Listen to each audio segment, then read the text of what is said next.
देखिए, ये आंदोलन राष्ट्रव्यापी आंदोलन बनना चाहिए और ये आंदोलन स्वाभिमान और सम्मान के लिए है। ईवीएम हो, चाहे बैलेट पेपर हो या कोई भी तरीका हो, जहाँ भी भ्रष्टाचार या कमियां पाई जाएंगी, आंदोलन इस तरह के चलते रहेंगे। अगर न्यायपालिका ईमानदार है, अगर न्यायपालिका आरएसएस के दिमाग से नहीं चल रही है, जो आज शक के दायरे में न्यायपालिका है, ऐसी स्थिति में हम न्यायपालिका से उतनी उम्मीद नहीं कर सकते जितनी कि न्याय के साथ होनी चाहिए थी।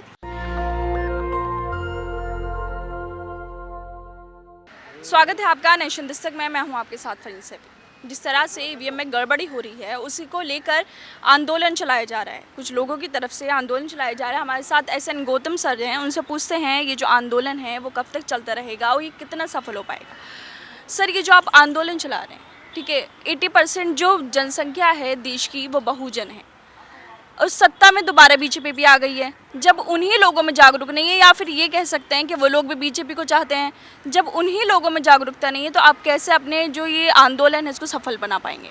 देखिए, ये आंदोलन राष्ट्रव्यापी आंदोलन बनना चाहिए और ये आंदोलन स्वाभिमान और सम्मान के लिए है। जब तक हमारी सरकार हमारे मन के अनुसार जनता की सरकार नहीं बन जाती है, ईमानदार लोगों के द्वारा ईमानदारी से चुने हुए लोगों की सरकार नहीं बन जाती है, ईवीएम हो, चाहे बैलेट पेपर हो या कोई भी तरीका हो, जहाँ भी भ्रष्टाचार या कमियां पाई जाएंगी, आंदोलन इस तरह के चलते रहेंगे। और ये देश के लिए, राष्ट्र हित के लिए बहुत ज़रूरी है, मानवता के लिए बहुत ज़रूरी है। तो ये आंदोलन, सरकार आरोप लगाती है कि जहाँ पर ये हार जाते हैं ईवीएम का बहाना बना देते हैं, जहाँ पर ये जीत जाते हैं वहाँ पर कुछ नहीं होता। देखिए, सरकार तो बहाना ढूंढती है। अगर सरकार को ऐसा लगता है कि हम ईवीएम की वजह से आपके जीतने पर हम इस तरह का वो लगा रहे हैं, तो एक बार कर लो ना। हमने तो मना नहीं किया है ना। एक बार अपने नॉर्मल इलेक्शन, जिस तरह की पब्लिक चाहती है उस तरह का इलेक्शन करिए। हमें पता है बूथ कैप्चरिंग होगी, लेकिन अब ये नहीं है कि बूथ कैप्चरिंग करके आप ही अपने घर में बैठ जाओगे। 70 साल में जनमानस जागरूक हो गया है। जब आप बूथ कैप्चरिंग करोगे तो वो कैप्चरिंग करने के लिए दूसरे भी तैयार हो जाएंगे। एक बार में नहीं तो 2 बार में तैयार हो जाएंगे। लेकिन इस तरह की बेईमान सरकार, जो सभी लोग कह रहे हैं कि वोट हमने नहीं डाला है, लेकिन वोट कैसे गिरा, ईवीएम कोई कैसे 20 लाख ईवीएम चोरी से किधर है, ये सब चीज़ें हैं। उन पर देश के न्यायपालिका को संज्ञान लेना चाहिए अगर उसके ऊपर कंप्लेंट गई है तो। और न्यायपालिका अगर संज्ञान नहीं लेती है तो जो तो मिली भगत है सब। और ये सब हिंदूवादी सोच के लिए नहीं कह सकता, ये ब्राह्मणवादी सोच है। हिंदू तो कोई जात है ही नहीं है, हिंदू तो एक गाली है। उसको अगर एनालाइज करो, उसको अगर एक्सप्लेन करो तो बहुत लंबा टाइम लग जाता है। उसमें समय को ख़राब नहीं करना चाहिए। हमको सिर्फ इतना ही कहना चाहिए, देश के गरीब को, आम नागरिक को, भारत को भारत बनाना है तो संविधान को बचाना होगा। सर, जिस टाइम पे वोटिंग हो रही थी उस टाइम पे भी सब जो मशीनें थी उनकी वीडियो सामने आ रही थी कि कहाँ पर गड़बड़ी हो रही है, कहाँ पर नहीं हो रही। 10 तारीख को, मार्च को नतीजे भी आ गए। अब 20 से 22 दिन भी बीत चुके हैं, मुख्यमंत्री ने शपथ भी ले ली। तो अब इस वक्त आपको क्यों याद आ रहा है कि ईवीएम में गड़बड़ी थी? उस टाइम पे आपने आवाज़ क्यों नहीं उठाई? देखिए, मैंने कहा ना कि परिणाम निकला नहीं और आप पहले से कह रहे हो कि ये है। जब आपको पता है कि जब एनालिसिस न्यूज़पेपरों में आ गया, मीडिया में आ गया, इतनी सीटें जाएंगी, उसी समय से हम लोगों ने चिल्लाना शुरू कर दिया था कि ईवीएम में घपला कर लिया गया है। और जो 20 लाख ईवीएम चोरी से इधर उधर हैं, वो इस बात का प्रमाण है कि कहीं ना कहीं ये चोरी में सरकार अपने तरीके से उसका मैनिपुलेशन करती है और उसका सदुपयोग कर लेती है। जैसे आपने कोर्ट की बात की कि कोर्ट को सब दिख रहा है लेकिन वो संज्ञान नहीं ले रहा, तो जो आपका आंदोलन है, आपको लगता है कि कोर्ट, क्योंकि जो वीडियोस हैं वो कोर्ट तक भी पहुंची होंगी, तो आपको लगता है कि जो आप अपनी आवाज़ उठाएंगे वो कोर्ट तक पहुंच पाएगी, कोर्ट इस पर संज्ञान लेगा? देखिए, कोर्ट का 2 तरीके का है। एक बहुत बड़ा अमानवीय अगर कोई कृत्य हो जाता है तो कोर्ट संज्ञान लेने के लिए सक्षम है। लेकिन कोर्ट ये मान के चलता है कि इस तरह के किसी भी तरह राजनीतिक अनगढ़ बातें हो सकती हैं। हो सकता है मेरी बातों में भी बहुत सी त्रुटियां हों, तो उसके लिए वो ये चाहता है कि प्रॉपर तरीके से कोर्ट में प्रस्तुत करिए, आप साक्ष्य प्रस्तुत करिए। वो निर्णय के ऊपर निर्भर करता है कि न्यायपालिका क्या करती है, उस पर क्या संज्ञान लेती है और कितने समय में लेती है। जैसे मैं हाई कोर्ट में 91 में मैं हाई कोर्ट लखनऊ, वो इलाहाबाद में मैं गया। मेरे इलेक्शन में मुझे 300 साढ़े 300 वोट से हरा दिया गया था। मैं कोर्ट में जा कर के देख रहा हूँ कि 5-6 साल तक केस चला, उसके बाद कुछ निर्णय ही नहीं निकला, पैसा भी मेरा बर्बाद हुआ। तो ऐसे न्याय के की उम्मीद क्या करना कि उस 5 साल के बाद फिर कौन पूछता है आपको? तो इस तरह की जो गलत न्यायपालिका का तरीका है, बाकायदा न्यायपालिका को इस तरह के संज्ञान 6 महीने के अंदर लेने चाहिए थे, लेकिन वो नहीं लिए गए। और क्योंकि सरकार में आप नहीं थे आप इस बात को कह नहीं सकते थे। अब जब नहीं कह सकते हो तो आप अपने कहते रहिए। तो मैं ये चाहूँगा कि हमारे जो एडवोकेट ग्रुप है वो कोर्ट में जाए और ये पूरे उसको ईमानदारी के साथ में प्रस्तुत करे। उसके बाद कोर्ट को मजबूर करे, कोर्ट के सामने आंदोलन चलाए, और जब कोर्ट के सामने आंदोलन चलेंगे तो रिजल्ट तो कुछ न कुछ निकलेगा ही। जो आपका आंदोलन है वो कोर्ट के सामने आएगा ताकि जो हमारी न्यायपालिका है वो जाग सके। देखिए, हम अकेली न्यायपालिका को जगाना नहीं चाहते, हम तो ये कह रहे हैं कि न्यायपालिका को ईमानदार बनना पड़ेगा। न्यायपालिका में representation of all classes, SC ST OBC minority का बराबर उनका प्रतिनिधित्व जब दिया जाएगा, न्याय तब मिलेगा। यहाँ ये नहीं हो सकता कि 3% लोग 63% पर अधिकार जमा बैठे हैं, और ये 63% कौन सा है? SC ST OBC माइनॉरिटी के उन लोगों का जो रिजर्वेशन पूरा नहीं हुआ है। ये सब भ्रष्टाचार के तौर पे पूरा एक वर्ग खा रहा है। कुछ सिलेक्टेड परिवार हैं, वही सुप्रीम कोर्ट के जज बन रहे हैं। एक रंगनाथ मिश्रा चीफ जस्टिस हुए हैं भारत के, वो आज से शायद 30 साल पहले वो हुए थे। उस दिन से लेकर आज तक कोई ना कोई उनका रिश्तेदार, कोई ना कोई उनका कोई चीफ जस्टिस बन जाता है, कोई फलाना रिश्तेदार बन जाता है। ये कौन है? कौन सी एग्जामिनेशन पास करके आए हैं? कौन से इंस्टीट्यूट में ये विशेष स्पेशल वो किया है? तो इन सब लोगों का जांच होनी चाहिए, बाकायदा जांच होनी चाहिए कि इनके सिलेक्शन क्यों होते हैं। ठीक इसी तरह से एक न्यायाधीश, बलात्कार का केस चलता है, उसके बाद मेंबर पार्लियामेंट की ऑफर दे जाती है और वो उसे स्वीकार करते हैं, और उसके बाद वो जाकर के कहते हैं कि न्यायपालिका इस समय उतनी ज़्यादा ईमानदार नहीं है। कौन जिम्मेदार है? स्वयं चीफ जस्टिस थे, आपने क्यों उसका निर्णय क्यों नहीं लिया? तो ये आपकी जिम्मेदारी है।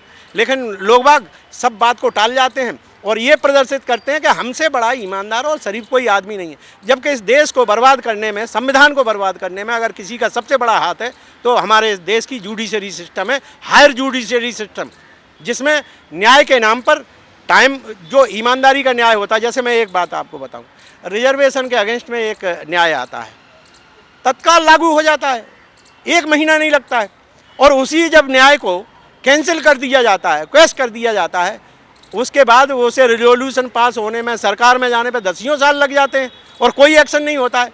न्यायपालिका का ये अंधापन है, इस न्यायपालिका को जगाना चाहते हैं। मैं समझता हूँ कि हमको पहले कैसे मालूम पड़ता कि ईवीएम में हेरा फेरी हुई है। भाई ईवीएम में हेरा फेरी हुई इलेक्शन के डिक्लेरेशन, रिजल्ट डिक्लेरेशन के बाद, तभी तो मालूम पड़ा। अब उसके बाद मालूम, हाँ ये बात है कि इसकी पुनरावृत्ति होती चली आ रही है। 2017 में जब बीएसपी चुनाव हारी थी, तब भी बीएसपी ने बहुत स्पष्ट तौर पर, मायावती जी ने कहा था कि देश में ईवीएम के वजह से हम हारे हैं और इस लड़ाई को हमें लड़ना चाहिए। लेकिन दुर्भाग्य इस बात का है कि जो लोग हारे थे उन्होंने इस मुद्दे को मुद्दा नहीं बनाया। आज अपोजिशन के लोग जो हार चुके हैं वो बातें और चर्चाओं में तो ये कहते हैं कि ईवीएम की वजह से हम हारे हैं, और सबसे बड़ी बात है कि सत्ता में बैठे लोग भी, बीजेपी के खुद वर्कर इस बात को कहते हैं, इतनी उम्मीद नहीं थी। जो इतने हम ज़्यादा बहुमत से जीते हैं, इसके पीछे कहीं ना कहीं ईवीएम का कोई ना कोई सहयोग है। जब ये सब चीज़ें हैं, मालूम पड़ गई हैं, तो इसको अब जनता के बीच में जाना चाहिए। मैं एक चीज़ और कहना चाहता हूँ कि एक तो ये जन जागरण हो, जन जागरण के साथ में न्यायपालिका को भी जाकर के हमें दरख्वास्त देनी चाहिए कि न्यायाधीश इस पर क्या अपने विचार रखते हैं। क्योंकि न्यायपालिका से जुड़े हुए लोग भी न्यायाधीश हो सकते हैं, लेकिन एक सामान्य व्यक्ति की तरह वो भी चर्चाएं तो इस बात की करते ही होंगे कि इतनी बड़ी प्रखंड जीत के पीछे क्या कारण हो सकता है। तो मैं ये समझता हूँ कि अगर न्यायपालिका के सामने भी ये क्वेश्चन जाएगा, न्यायपालिका भी उस पर संज्ञान ले सकती है, विचार कर सकती है। आप अपने विचारों से प्रस्तुत कर सकते हो। अगर न्यायपालिका ईमानदार है, अगर न्यायपालिका आरएसएस के दिमाग से नहीं चल रही है, जो आज शक के दायरे में न्यायपालिका है, ऐसी स्थिति में हम न्यायपालिका से उतनी उम्मीद नहीं कर सकते जितनी कि न्याय के साथ होनी चाहिए थी। संविधान की रक्षक की जगह आज हमारी न्यायपालिका संविधान के तोड़ने मरोड़ने और गलत प्रस्तुतिकरण में ज़्यादा संकल्पित पाई जाती है। और जहाँ तक मैं देखता हूँ कि सुप्रीम कोर्ट के न्यायाधीशों की मानसिकता गरीबी और गरीब के साथ में जुड़ी हुई समस्याओं से परिचित नहीं है, इसलिए उनके न्याय में कभी भी आपने देखा होगा कि अनटचेबिलिटी को लेकर के, देश में सफाई के आंदोलन को लेकर के, गरीबों को अधिकार देने के ऊपर, गरीबों को मुआवजा देने के ऊपर, गरीबों को अधिकार देने के ऊपर उतनी ज़्यादा सुप्त पाई जाती है जितनी कि होनी नहीं चाहिए थी। संविधान इस बात को कहता था कि तत्काल इस देश में गरीबों को और मानवीय अधिकारों को तत्काल लागू किया जाना चाहिए था, जो 70 वर्ष में न्यायपालिका ने अपनी तरफ से कोई संज्ञान नहीं लिया है। इसलिए हम ये कहते हैं कि न्यायपालिका को अभी दुरुस्त किया जाना जरूरी है, और उसके लिए पहली ज़रूरत है कि इस देश की न्यायपालिका में रिप्रेजेंटेशन हो, गरीबों का हो और उन लोगों का हो जिनको कॉन्स्टिट्यूशनल आइडेंटिफिकेशन है, SC ST OBC माइनॉरिटी, उन सब का उनकी जनसंख्या के आधार पर उनका रिप्रेजेंटेशन दिया जाना चाहिए, जो हमारे देश की इस न्यायपालिका में नहीं है। और उसके लिए मैं पुनः एक निवेदन करता हूं कि हमारे देश के CJI, जिसे मुख्य न्यायाधीश ऑफ इंडिया जुडिशरी में कहा जाता है, वो चेयरमैन हैं कॉलेजियम के, और उनकी ये जिम्मेदारी बनती है कि वो इस रिप्रेजेंटेशन को पूरा करें। अगर वो नहीं करते हैं तो कहीं ना कहीं मैं समझता हूँ उनकी मानसिकता में भी न्याय के प्रति ईमानदारी नहीं है। दरअसल एक बात मैं आपको बता दूं, 70 साल में जो गरीब बहुजन है, जिसे हमें SC ST OBC माइनॉरिटी गरीब कहते हैं, वो अब इतना जागरूक हो गया है। अगर वो ईमानदारी के साथ में अपने वोट का राइट का डालेगा, चुनाव में अपना वोट का राइट का यूज़ करेगा, तो ये मनवादी या ब्राह्मणवादी शक्तियाँ आ नहीं सकती हैं।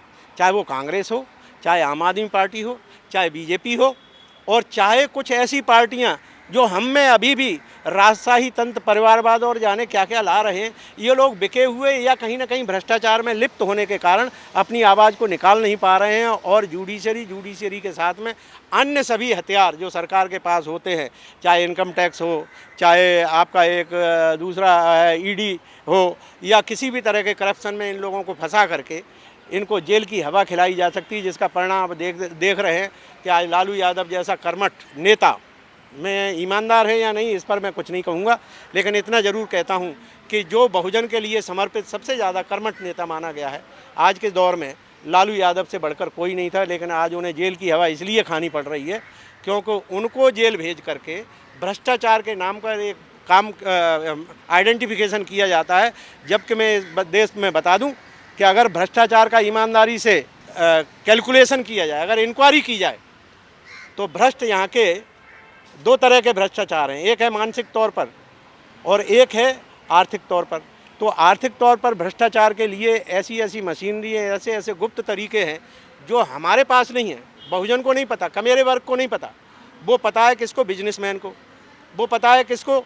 जो आपके शेयर बाजार करता है। वो पता है उसको जो देश की संपत्ति को अपने कब्जे में रख करके आज काला धन, ये सब चीज़ें जो हैं, इन सब के लिए ज़रूरी है कि एक ऐसी सशक्त सरकार बने जो गरीब के वोट से ईमानदारी से गरीब के लिए चुन के आई हो। और इसीलिए हम कहते हैं कि EVM एक ऐसी टेक्निक है जिसमें बेईमानी के ज़्यादा से ज़्यादा मुद्दे बन सकते हैं, बेईमानी की जा सकती है, और सरकारें इस तरह की बनाई जा सकती हैं जो आज बन रही हैं, और लोगों को, गरीबों की आँख में धूल झोंक की जा रही है, या उनको अज्ञानता के कारण उनको बरगलाया भी जाता है, उनको प्रलोभन भी दिए जाते हैं। और गरीब के प्रलोभन बहुत छोटे छोटे हैं, और उसमें उसका विचलित हो जाना ये कोई बुरी बात नहीं है, ये कोई छोटी बात नहीं है। उनकी मानसिकता को कोई भी, अरे भूखे को रोटी के दो रोटियां दे करके कोई भी आदमी अपने घर पे दिन भर काम करा लेता है, लेकिन पेट भरे हुए व्यक्ति से, जो संपन्न व्यक्ति है, उसको हज़ारों रुपए दे करके भी वो कोई काम करने को तैयार नहीं होता है। आज जो हमने अपने देश में समाज को जिस तरह का गरीब बना रखा है, झाड़ू लगाने पर क्यों मजबूर हो जाता है आदमी? जिसके बच्चे और खुद बहुत दिनों से जब भोजन नहीं पूरा मिला होगा और उसको कह दिया जाए कि ये तुम्हारे सामने रोटी रखी है, लेकिन तुम इस पूरे बगीचे को साफ़ करो, इसकी गंदगी को साफ़ करो, तो वो सबसे पहले दौड़ के उस गंदगी को साफ़ करता है, और मजबूर होकर के उन 2 रोटी के लिए अपने ईमान और अपने जज्बात और अपने सब कुछ बेच देता है, तिलांजलि दे देता है। आज इस देश में यही सदियों से होता रहा था, जिसको डॉक्टर अम्बेडकर ने संविधान में निहित किया कि हम जल्दी से जल्दी इसको ख़त्म कर देंगे। लेकिन हमारे इस देश की न्यायपालिका, हमारे देश के नेताओं की नीयत और बदनीयती, और यहाँ पर हम लोगों की जो सो कॉल्ड अपने आप को कहते हैं कि हम SC हैं, ST हैं, एजुकेशन लेकर के कोई IAS बना, कोई PCS बना, किसी ने 2-4 पैसे संपत्ति इकट्ठी कर ली, वो पावर के लिए इन सब लोगों की चाटुकारिता में अपने आप को कहीं मेंबर पार्लियामेंट बनाने को जाते हैं, कहीं अधिकारी बनने को लिए जाते हैं, कभी किसी कौंसिल के उसके लिए दलाल बनने के लिए तैयार हो गए। समाज के प्रति जो जिम्मेदारी इन लोगों की बनती थी, हम लोगों की बनती थी, वो हमने नहीं अपनाई। वरना क्या कारण है कि आज भंगी के घर में चमार जा कर के पानी नहीं पीता है, उसे अपने घर में बुला करके उसे चाय नहीं पिलाता है। यही हाल अगर रहा तो गुलामी हमारे बिल्कुल दरवाजे पे खड़ी है। और अगर इससे लड़ना है तो आज हमें जितनी भी कही जाने वाली अछूत जातियां हैं, जिसमें भंगी, चमार, धोबी, दानक, कुमार, गड़रिया, महार, पासी, जितने भी हैं, जिनके नाम भूल गए उसके नहीं, क्योंकि 6,400 कितनी जातियां बता रखी हैं, मैं कोई इतना वो नहीं कोई इन सबको रटता फिरूँ। लेकिन मैं ये बता रहा हूँ, जिस दिन ये अपने आपस में रोटी बेटी का संबंध बनाना शुरू कर देंगे, बेझिझक किसी के चौके तक सफाई कर्मचारी घुस के जा सकेगा कि ये मेरे घर का मेरा ही अपना घर है, नहा धो के सफाई के साथ में, गंदगी के साथ में कोई भी नहीं अलाउ करेगा। लेकिन साफ होकर के जिस दिन वो जाने लगेगा, सम्मान के साथ साथ बैठने लगेगा, ये ब्राह्मणवादी शक्तियाँ, ये मनवादी शक्तियाँ आपके चरणों में बैठ करके आपसे निवेदन इस बात का कर रही होंगी कि हमारी सुरक्षा का इंतजाम करो। आज जो बलात्कार हमारी बेटियों के साथ होता है और उसके बाद ये जातियाँ ये कहती हैं कि इनके साथ तो ऐसा होता ही रहता है, उनको इस बात के लिए एहसास जाग जाएगा कि अत्याचार की पराकाष्ठा हो चुकी है। मैं आज अब सब साथियों से निवेदन करता हूं कि ईवीएम की लड़ाई अपनी जगह है और इसमें हमें लड़ना ही पड़ेगा। लेकिन साथ में भाइयों, अगर मुझे सुन रहे हो तो अपने ज़मीर को देखो, अपने अंदर को झकझोरो। तुमने तो अपनी सुविधाओं के साथ जीवन जी लिया, लेकिन अपने समाज और अपने बच्चों के प्रति जो तुम्हारी जिम्मेदारी है, अगर कुछ नहीं दे सकते हो तो एक चीज़ जरूर दे जाना कि स्वाभिमान के लिए मरना सीखो। और अगर कोई तुम्हारे स्वाभिमान को लूट रहा हो, तुम्हारी बेइज्जत और तुम्हारी आबरू सब पर अगर अत्याचार कर रहा हो, तो उसका शर्म उसके साथ में वही करो जिसके लिए वो हकदार है। और जब तक आप उसके लिए करने को तैयार नहीं होगे, तुम्हारे साथ इसी तरह के अत्याचार और व्यभिचार होते रहेंगे। आपके साथ बेईमानी करने वाले के साथ में ईमानदार बनने का ढोंग करना बंद कर दो, कमज़ोर होने का ढोंग करना बंद कर दो। तुमसे ज़्यादा शक्तिशाली कोई हो नहीं सकता है। देखिए, आज एक भंगी या चमार पानी के एक गिलास को छू लेता है, मटके को छू लेता है, वो पूरे मटके के अंदर का पानी दूषित हो नहीं, वो इतना ज़्यादा पवित्र हो जाता है। दूषित तो हम नहीं कहना चाहिए, वो लोग ब्राह्मण कहता है। लेकिन अगर उस पानी को हम पकड़ लेते हैं, छू लेते हैं, तो वो इतना शक्तिशाली हो जाता है कि वो ब्राह्मण उसे पीकर अपने घटक के अंदर ले नहीं सकता है, उसके अंदर घुसता नहीं है। क्यों नहीं घुसता है? क्योंकि उसमें इतनी शक्ति है। जिस भगवान को हम छू लेते हैं वो भगवान इतना अपवित्र मान लिया जाता है कि उसका अपना स्वयं का अस्तित्व ही खत्म हो जाता है। उसके लिए फिर वो उस तरह के अपने मंत्रों का उपयोग करते हैं। यही हम आपसे बताना चाहते हैं, आप कितने शक्तिशाली हैं।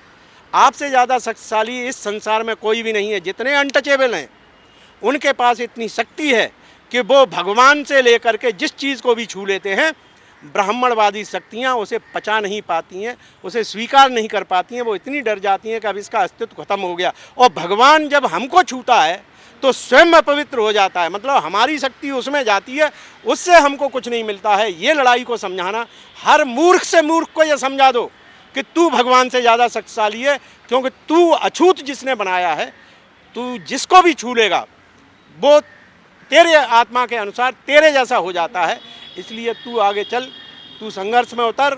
ये देश की ज़रूरत है, संविधान की ज़रूरत है, तेरे अपने स्वाभिमान की ज़रूरत है, तेरी अपनी आत्मरक्षा और स्वार्थ के लिए इन सब चीज़ों की ज़रूरत है। इसलिए आगे आओ।